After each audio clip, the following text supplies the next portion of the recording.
Welcome to a video I'm calling Full Collection Modern Folders Part 1. Okay, this is going to be a long video, and I'm going to try and get through 56 knives in my folding knife collection, and this is only Part 1. There's a bunch more, and then I'm going to do my fixed blades, and there's a bunch more of those. So this is going to be a series of videos, and this is the first one. And here are a couple of rules for the road I'm trying to set up for myself.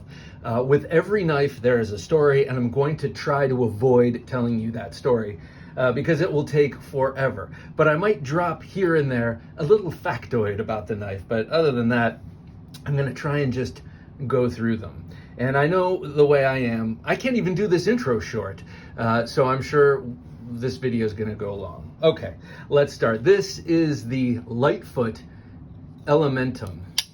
I'm sorry, this is the Lightfoot Element. Geez, I'm off to a great start. Lightfoot Element, made by Greg Lightfoot for me in his old tactical style. Very unlike the super fancy, flashy stuff he does now with crazy materials. This thing is about a mile thick and about as robust as they come. Beautiful, beautiful. My first custom knife. Folder, that is. Second is also a custom folder. This is my ATD, Attention to Detail Mercantile, Mark 1 Large. This is one of the very first folders that Douglas Esposito / Attention to Detail Mercantile ever made. And he did a beautiful micarta inlay there in that contoured scale with a pantograph. And it is perfection, attention to detail indeed. This being a very, very early folder, the action is not great, but I cherish it. It's so beautiful to me, and it's a great knife. See, like right there. And his stuff now is out of this world. Okay, next up. Oh, that wasn't cool. Okay, so this is the Demko Knives 8020 with the shark lock. First knife with the shark lock, and yeah, you got the red. This is 20 CV. Let me see if I can get the focus there. 20 CV blade steel, made in Wampum, PA. Awesome action, though I'm messing it up right now. And yeah, great knife. Next up, Strider SMF. This is the concealed carry version, which means it's thin and contoured, unlike the Lego. There's also the gunner grip, which I don't have, but this is a beautiful one. Nice hollow ground blade there with a wicked edge on there. Got this from Terrell Todd of the Todd brothers. The Brothers Todd, knife designers, and he used to be Zelric42 on YouTube, knife reviewer. He took great care of this knife. I love it. This is my one and only Strider. Les George VSEP. This was a grail for a long time. Still one of my absolute favorite designs. This one is in 20 CV blade steel. Oh no, I'm sorry, XHP blade steel. I love the coating. I love the reverse tux kind of look here. Beautiful, just incredible smooth washer action. This really is, gives the Sebenza a run for its money, if you ask me. Now, I don't know what the new ones are like, but I'm sure they're awesome with the bearings and everything, the flippers and such. He's an awesome guy, makes incredible knives. All right, next up, Spartan RZ folder. The Spartan RZ folder. Love this one. Ah, see, I'm going to stop saying that. That is something I'm going to have to stop saying. Okay, I love them all. That's why I'm showing them all. This one took a while for me to get. I wanted one when they were not kind of making them. And then I don't remember how I got a line on this, but I did. And then after interviewing Curtis Iovito on the Knife Junkie podcast, he offered to engrave my logo. And there it is. Oh my God. All right, there we go. Beautiful. Spartan RZ folder. Next up, the Sebenza. The Chris Reeve Sebenza 21. Just an incredible knife. This one, black micarta inlays, came gray, turned black almost immediately. Dropped this one on its tip almost immediately. Jared Neve fixed that for me and put a screaming edge on there. Just an amazing knife. I'm having focus issues here. All right. I guess that's nothing new. All right, next up is the Reeve Knives Umnumzan in Tonto. One of my favorite Tonto shapes out there. I love that sort of wedge-shaped tip. Love how it comes to that tip. Nice sweeping belly there. Great place to put your thumb. Just a beautiful knife. Lots of snail trails. I got this one secondhand, and it already came sort of broken in. Nice little glass breaker there. A little extra attitude adjuster. This one is a little interesting to open for me. I usually have to flick it. All right.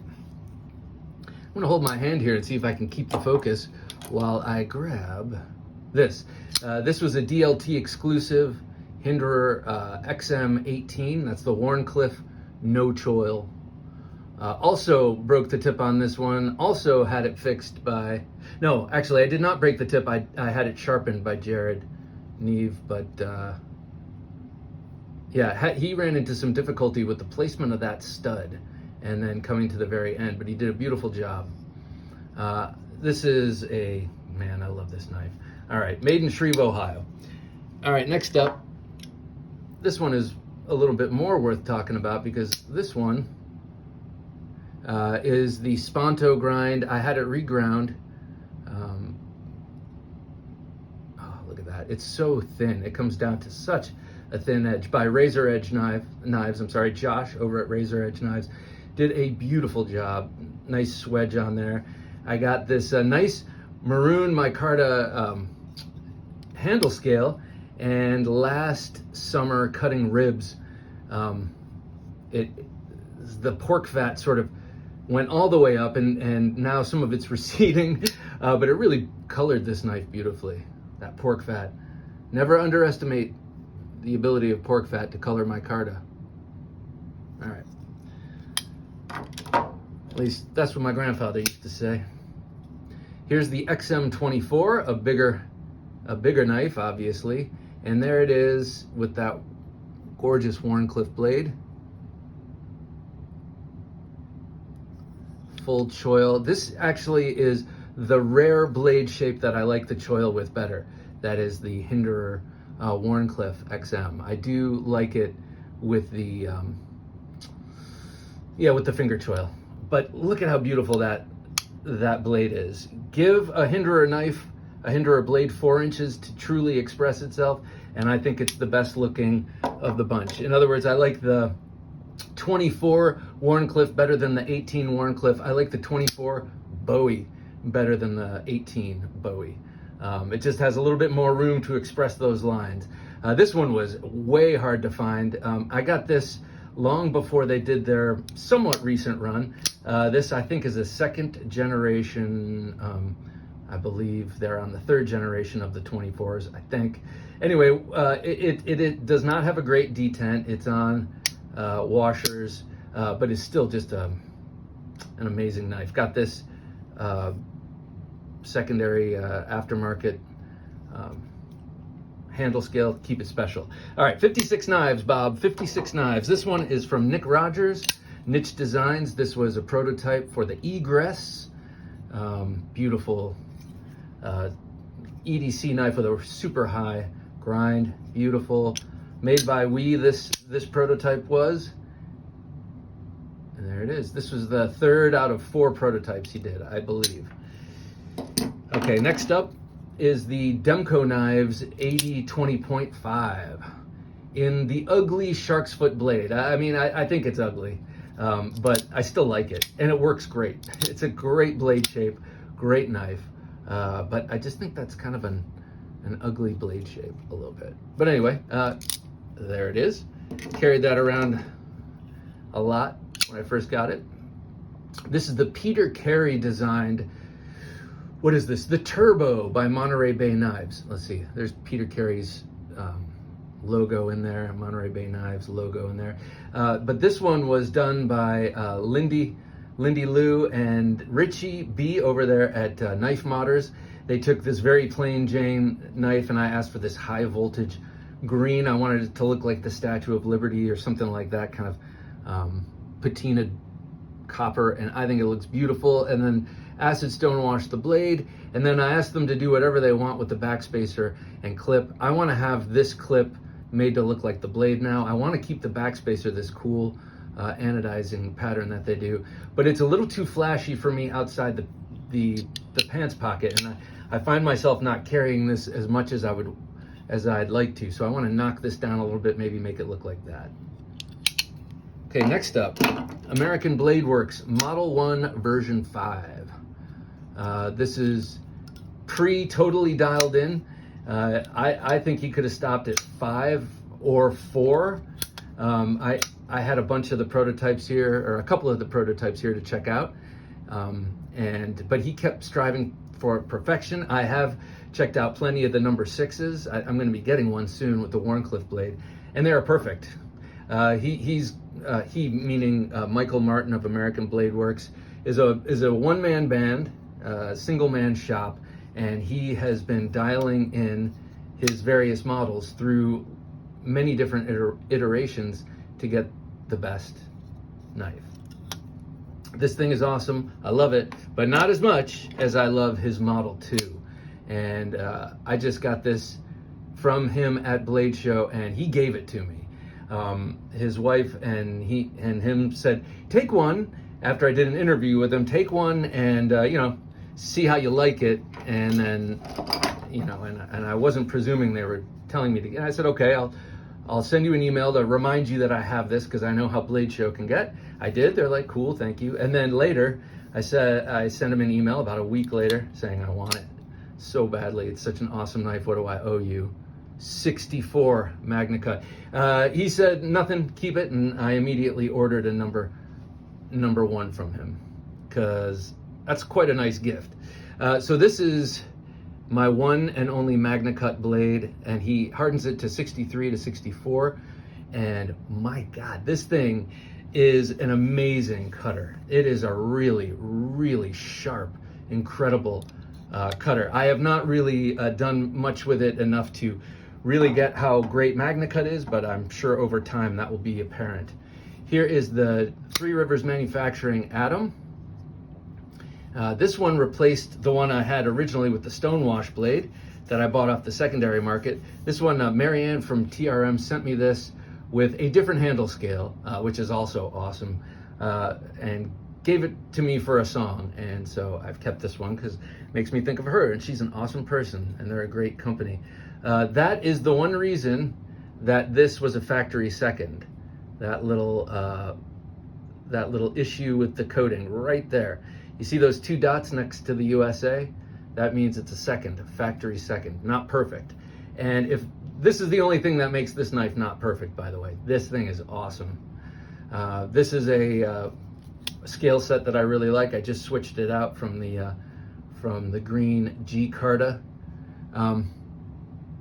Yeah, this is a great knife. I don't carry this one enough, man. Okay, I'm gonna be saying that a lot too. All right, next one is from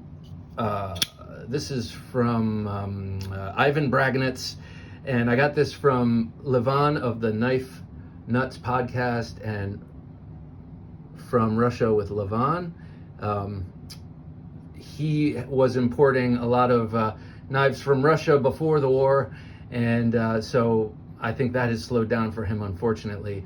But this was one of the knives he brought in. This is the Crystal Aurora, designed by Ivan Braganitz, and this is one of the ones I go to most frequently when I need a really light knife. It is very light, very thin. It's pocketed out in that very thin titanium. The blade, this is based on the Yakut knife from Russia, and those have giant fullers. That giant fuller lightens the blade, also thins the blade out. This thing is a wicked, wicked slicer.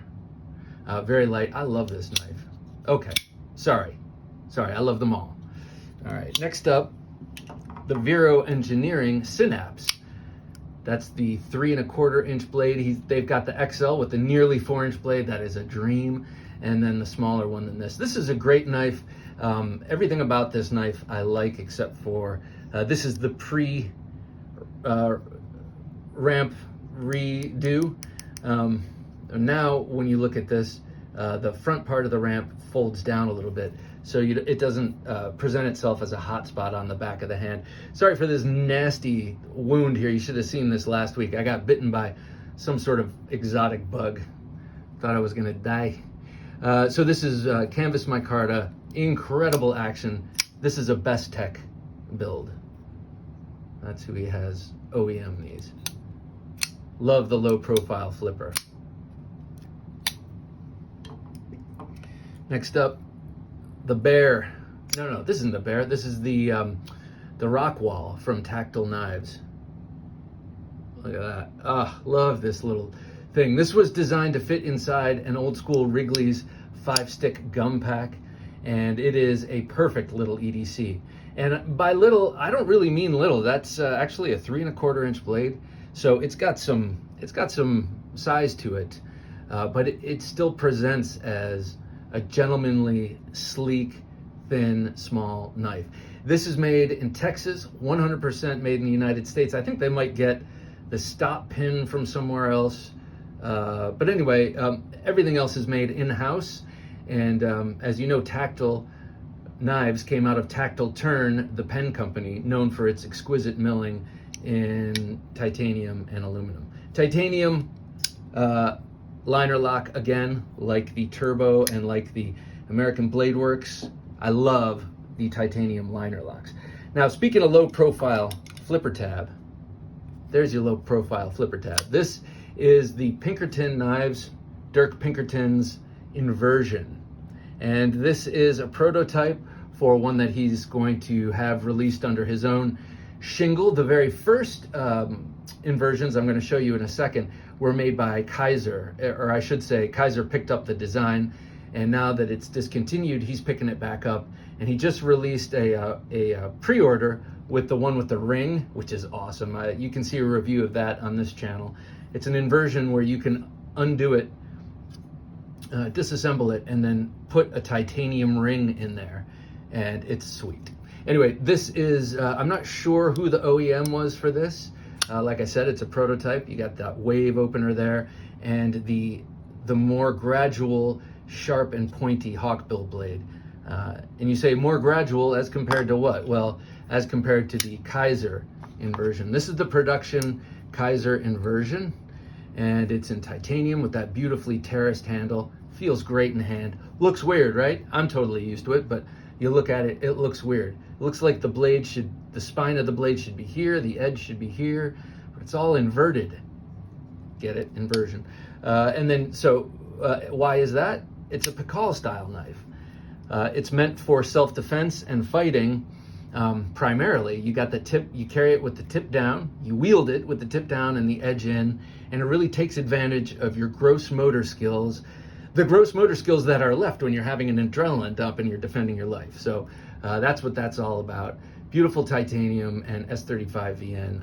I love Dirk Pinkerton's designs, and then his custom knives, which you'll see in some of the other videos, are even more awesome. So yeah, Dirk Pinkerton, definitely one of my favorite designers and knife makers, and one of the few to approach a folding Pikal.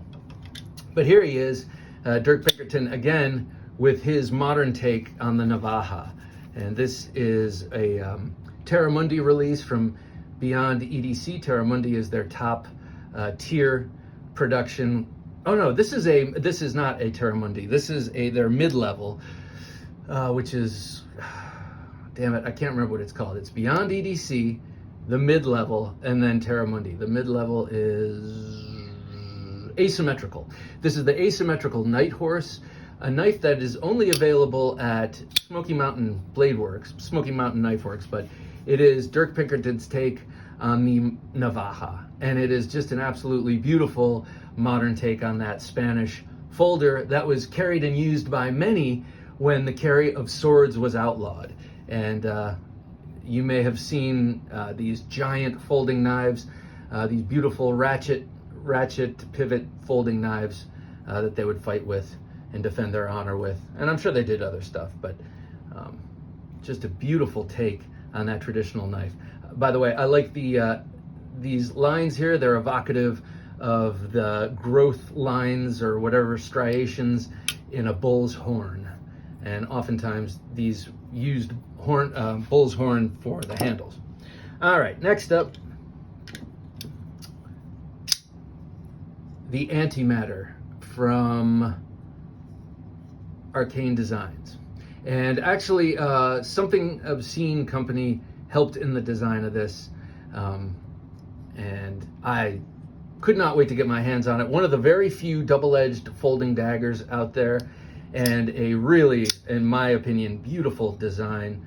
Looks like something a Crusader would have carried in the Crusades, I guess. It has that very cruciform look to it, but also like Space Crusaders or something, because it also has this super modern look, especially with that Tesla coil on the pocket clip. Beautiful titanium. This one made by Riyat, one of my 2 Riyat knives, or Riyat made knives, as far as I know. I'm not sure who makes Jack Wolf knives, for instance, so who knows. Next up is the Riyat K2, one of my favorite knives. Definitely one of my favorite Tontos out there. I love this Tonto shape. I love this deep hollow grind coming up against that stout flat grind right there. I like the curved yokote, or is this the, what I say that like I know what I'm talking about. It's that front part of the Americanized Tonto. This part here, I think it's called the yokote or something like that. Anyway, beautiful swedge, great penetration on this knife, tip very high. And so maybe not the best for utility, but this is not a utility knife. You can do anything you want with it, really, knife-wise, but this just is, I don't know. This is kind of a John Wick type knife. It's kind of a, I don't know, slick, classy assassin kind of knife. You know that if you've watched this channel, that's kind of a loose category for me, the classy assassin, and I think this fits beautifully. Okay, so that's been the top shelf. So I'm halfway through 56 knives-ish. So awesome. Let's keep moving on to Spyderco. Okay, so this for Christmas 2014, shortly after the birth of my second daughter, my wife tiredly said, "What do you want for Christmas?" And I was like, well, and she said, "Just send me a link." And I sent her this link. So I took advantage of the situation and got this expensive knife. I shouldn't put it that way. It was sweet, and I'll always remember this as that knife, but I love this. This is the Sage 2. The Sage series by Spyderco has 5 models so far, each one based on a different sage of knife making, Sage being an old wise man. And this one is a tip of the hat to Chris Reeve for his integral frame lock. And there's the number 5 is a tip of the hat to their own founder, Sal Glesser, and his, what do you call it, compression lock. All right, I'm gonna bring a couple of these over here because I have them. Okay. All right, next up by Martin Sleesh, and then customized by Mike Emler of Crazy Sharp. This is the Spidey Chef. I really like the Spidey Chef, but that blunt blade, that tip was getting me down, man. And so I actually saw a video of a fisherman who was kayak fishing and pulled one of these out to gut something that he had just caught. And he had a modded tip. And so I decided to have mine modded. Also, I could never get this LC200N sharp for some reason, probably my own issue. Whoops. Oh, that's right. I'm not very good at Spidey flicking this one. So I had Mike put an edge on it. It's very sharp. He did this cool coating on it. I'm not sure how he did that or what he calls that, but it's his own coating. And love the snail trails on this. I love blasted titanium.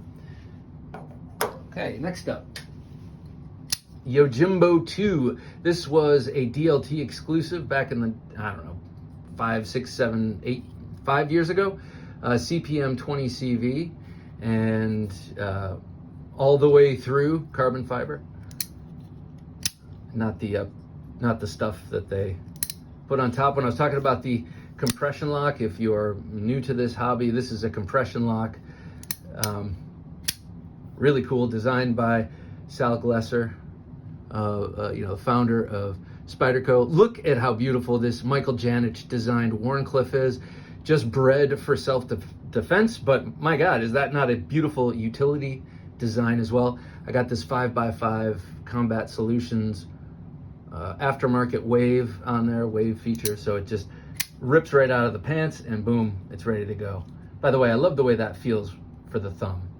Whether it's there or not, if this is the most comfortable, one of the most comfortable knives ever.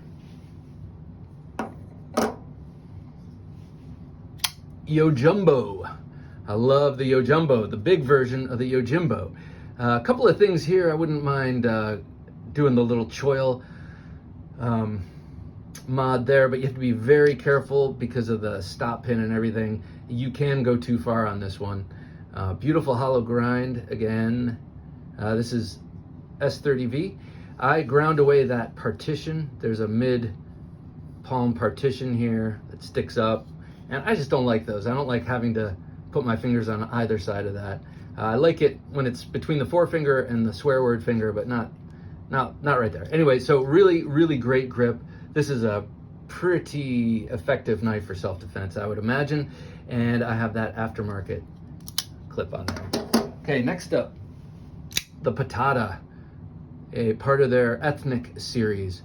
This is a knife carried in not Capri and not Corsica, island off of Italy. Write it down below. I'm sorry, I'm spacing on it now. But this thing is incredible. This is one of their knives that they make in Italy. Maniago, Italy, it says right there, as it should be, seeing as it's a Patada, a traditional Italian knife. Sardinia, that's where this is from. Yeah, you can see beautiful examples of this blade shape with nice horn handles with this shape online. It'd be cool to have a real one. I mean, you know, authentic, ethnic one. Here is the military. Been waiting for the military too. Some reason it's just not quite out yet as the recording of this, even though I saw it at Blade Show. I still can't get it on Blade HQ, where I put down my $5. This is a great knife. This is one that my brother and my dad have, the exact same models, all coincidentally, and we all discovered, oh, we all had the same knife, which is pretty cool. Nice 4.1 inch blade, I believe. And then this one was the result of Sal Glesser was asked if you had to design a folder for your son if he had to go into the military, what would it be? And this is what he designed. Beautiful action on this one. Next up, speaking of great action, is the Paramilitary 2. This is a very plain Jane version of this, so to speak, in CPM30V. This is an old one. It's a little, I don't want to say rickety, but I've never been able to get this to be like super cherry, like I see a lot of people's PM2s, but still a great work knife, and one that I use a lot for size comparison, and one that I'll throw in my pocket when I got stuff to do, like, and I'm not just trying to show off knives. So that's probably the best endorsement I can give it as a user. Pull some of these up here. Okay. Next up, the Uliza, a knife that I thought I designed. I saw this when this first came out. I was like, my God, that looks like something I've sketched before. But you can tell that Ulrich Hennecke, the guy who designed this, a German former police officer and current knife maker, I think he was thinking of Filipino knives and swords when he designed this. That's my thinking. This is a great knife. This is another one.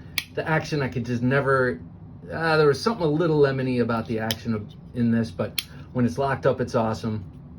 It stays closed just fine. It is a great knife. It just doesn't spoil you.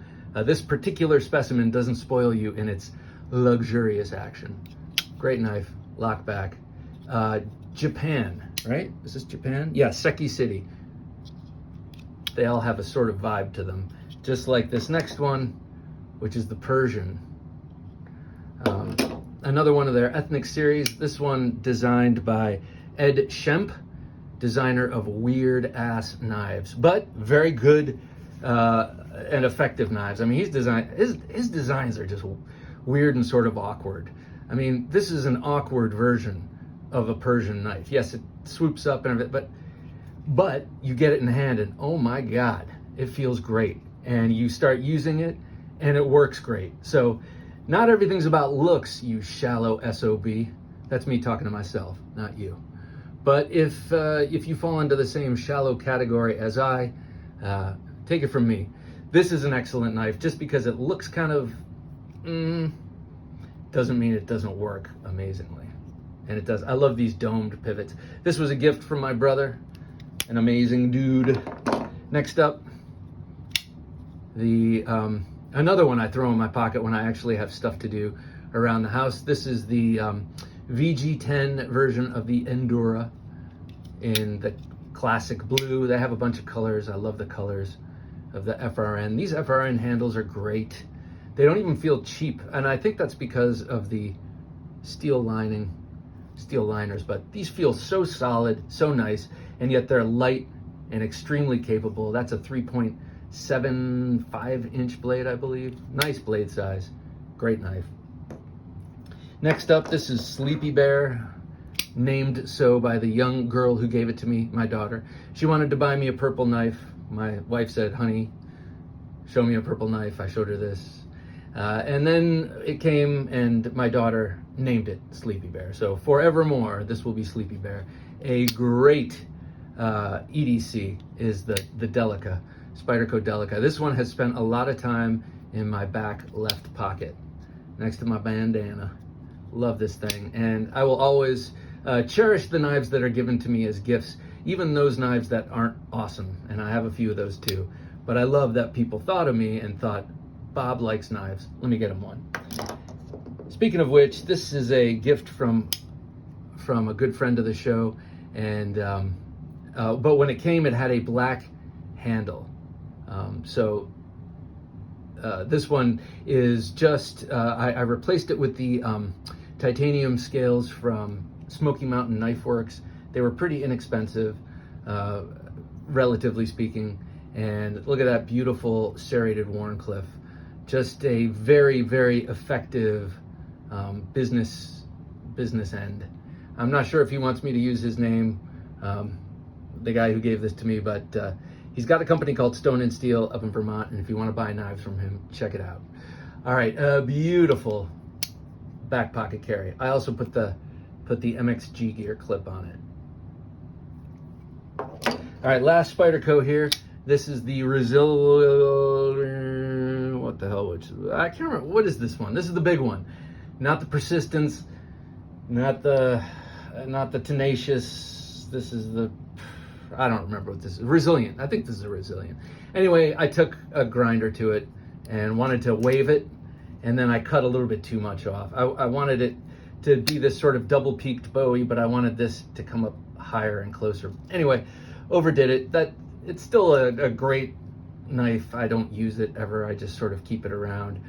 This would be a good one to use as a criminal, if you were a criminal, and then throw it down the drain when you're done. Oh, I shouldn't say that. That's an awful thing to say. That's just my imagination, though. All right, those are my Spydercos. Hopefully to be bolstered up by that Military 2 one of these days. All right. Bastinelli Big Dragotac. This was another hard one to find until he did a re-release of this last year with the contoured scales and some improvements. M390 blade steel, I believe. This is D2, and it's a lion steel made knife. Just a big Viking folder. I love this. I love the Sachs shape. I love the Wharncliffe shape. Beautiful pointed, but with the point down low, so you can still use it for a lot of practical stuff, but extremely self-defense and fighting oriented are Bastinelli knives. Beautiful knife. Sometimes you can wave it out of your pocket just using this generous thumb disc. Next up, the Maxis Sandstorm K. K referring to K110 instead of the M390 blade you can get on the fancy titanium version. This is a nice knife. It's got that roto block, which I hate. I don't know what they call it, but it's a rotary secondary lock. It's actually so loose on this one that it engages on its own. So I'm considering locking it down, but whenever I do, I'm like, what if I decide to sell it? A pocket clip that I always thought was a little too thin for the rest of this knife, but that's picking nits because this thing is a big, beefy, brawny work knife. Very tall, flat grind, very, very, very keen at the edge and thin behind the edge, but still a robust blade stock. That's what you get when you have a real broad blade. And a nice swedge. Maxis Sandstorm K. A gift from Dave, This Old Sword Blade Reviews. This is the Boker Smatch, designed by Chuck Gudritis.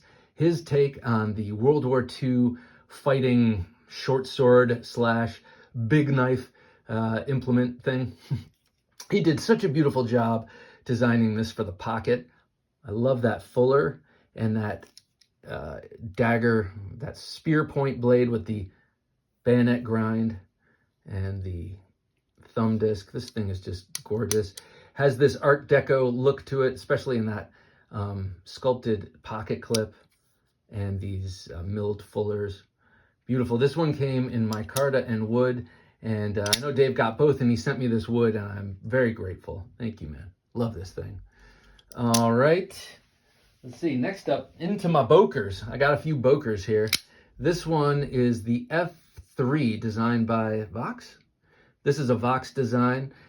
Titanium, full thick slabs of titanium, unmilled, and beautiful anodized clip and backspacer, and an S30V blade. That's hollow ground and very, very sharp. This one came out, I remember a lot of people scrambled for this knife. This was right around 2013, right before the birth of my second daughter, I remember. He made like, I don't know, I think he made like 20 or 13. Those are the two numbers that stick in my mind. Custom versions of this, tip down only, by the way. And people wanted it so badly. His was also swedgeless. And then they made this production version. And this is what I had in my pocket when my second daughter was born. The F3 by Boker. Next up, this the custom version of this is my Grail folder, the Charles Marlowe designed Squail. I have to believe it's Squall, but I'm going to say Squail because that's how they spell it. You know, you don't need me to tell you that this is just an objectively beautiful knife. I mean, there's this knife, it looks like an Italian racing boat to me, and it's just gorgeous. Very thin, hollow ground on that VG10. Great generous opening holes, great generous thumb and jimping there, thumb ramp and jimping, and then beautiful titanium bolsters here. That's the Boker Squail. Next up, this was a gift. This is the Boker, oh, this was from Lavender Pants. He sent me this. This is from the Kalashnikov. This is the Boker Kalashnikov XL with the Bowie shaped blade. It kind of slaps out. You know, that's a big blade to make automatic. So same thing, aluminum here, and you got the cool pocket clip. Boker Kalashnikov. Next up, a gift from Boker itself. This is the Texas toothpick. Love this little knife. This is based on the traditional Texas toothpick, and they did a great job turning this into a modern flipper. Contoured Cocobolo handle scales, really nice, but oddly out of place. I mean, that banana, it's a weird looking clip, but it really helps to keep this thing in hand because it's a nice long blade, but you can tell, look at how thin that is. You need a little extra girth there just to have this a sure grip on this one. A great little gentleman's knife. Okay, moving into the automatics, but this is my last Boker, also a great little gentleman's knife. This is the Shamsher, I believe this is called. A Bernot, and who designed this? This guy. And I thought that, let's see if I can get it to focus on it. There. I also thought that Daryl Castillon had something to do with this, but I don't know. But an automatic, also a gift from Boker. And and greatly appreciated. What a beautiful little knife. All right, let's move on to the autos. All right, first up, Kershaw Launch 9. This one, beautiful treatment to the aluminum because this spent some time on my keychain. So you ever want to age an aluminum knife, put it on your keychain. Great little knife. These American-made Kershaw automatics, the Launch series, are not only beautiful to look at, but they are really robust automatics and robust work knives just in general. Great knives. At least this one and all the others that I've encountered. Okay, getting into the home stretch here, guys. All right, next up, the first automatic in my collection, the ProTech Rockeye, based on the Les George, as I showed you before, the VSEP, and the Rockeye. The VSEP is his mid-tech version of his custom Rockeye, so they called this the Rockeye. This is from the very first batch of them years ago. CPM-D2 was what they were using. And this is the first run, number 209 of 400, Les George. And you know, that awesome kick that you get from a ProTech. There are a lot of different versions of this now that you can check out with knurling and different handles treatment, different blade treatments and such. But that overall shape is just hitting and just beautiful. Next, the TR3, a knife I really sought after I saw someone talking about their wartime experience with this knife, and so I had to have it. Robust as the day is long, a good looker, great size, and these fullers are really excellent for grip. To reach around there and grab it. I originally wanted the fish scale version, but I'm glad I got this one because that grip is amazing. Next, the TR2. This one hits harder than any other that I have. TR2, this is a great one. I bought it from a farmer secondhand from Texas. He said he used this for harvest a couple of years, or during the harvest. And I believe him because when I got it, it was so full of dust and really fine sand and stuff. And now it's just right as rain. Took a little bit of doing, but it is awesome. I did carry this in my pocket once when I was painting my daughter's room, and I just cannot get that out of there. So I won't, and it will be part of the memory of this knife. This to me looks like a folding version of the Tops Lil Bro fixed blade knife. Look that up. See if I'm crazy. All right, next up, my one and only Heretic out the front.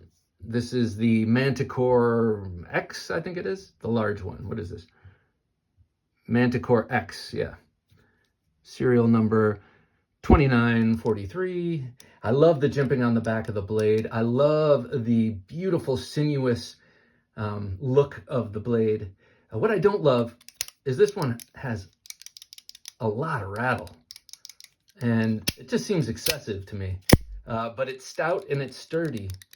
And I bought this a year ago yesterday in honor of automatics becoming legal in my home state of Virginia. So I will keep this Manticore. I kind of wish it was a little bit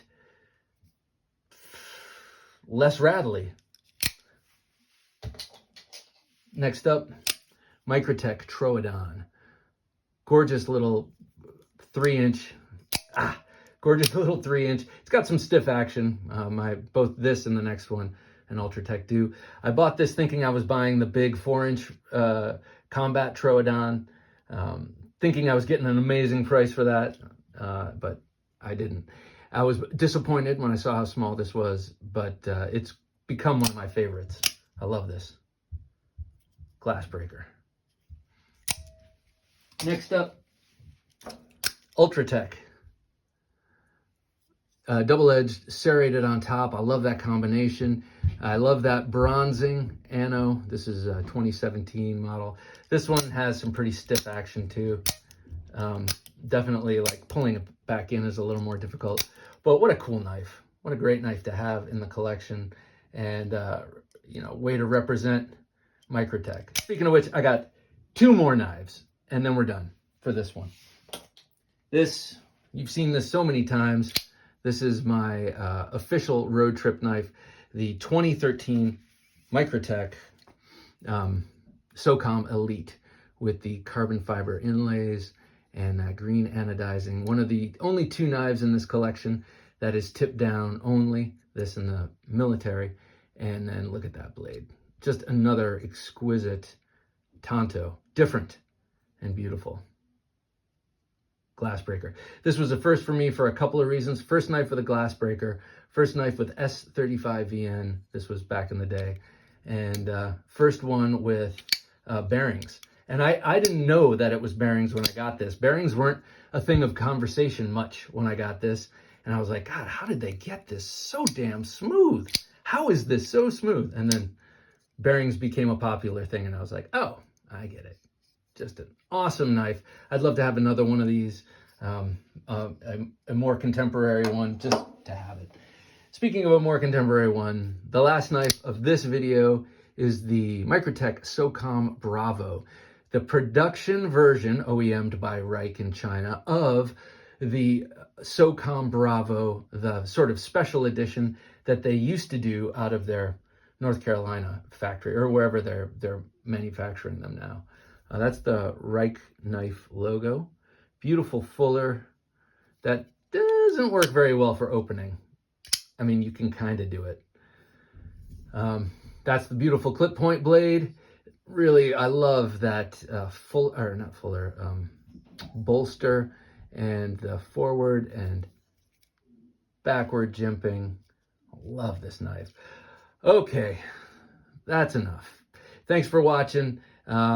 Stay tuned for part 2 of folders, and then we'll be getting into the traditionals, and we will also get into the fixed blades. It's going to be a bunch of videos. All right, thanks for watching.